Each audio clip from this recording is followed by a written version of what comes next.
In today's video, I'm going to teach you how to attach Google Drive files to Google Calendar. Fix today here. Let's begin.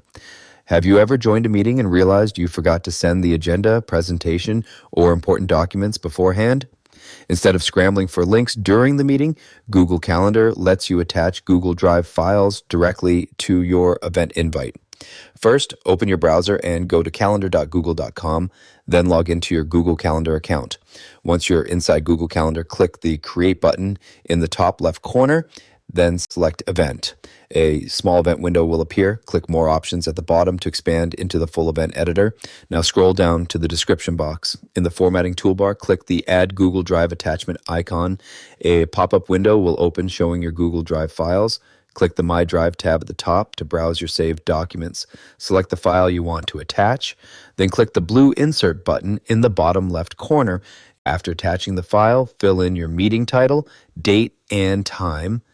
Then add your guests using the guest panel on the right side of the screen. Once everything is ready, click the blue Save button at the top.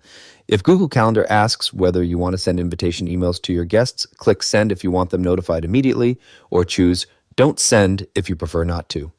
And that's it for this tutorial. If you have any questions or suggestions, feel free to leave a comment down below. If you'd like to see more videos like this, the subscribe button is free and helps support the channel so I can keep making helpful tutorials for you. I'll see you in the next video.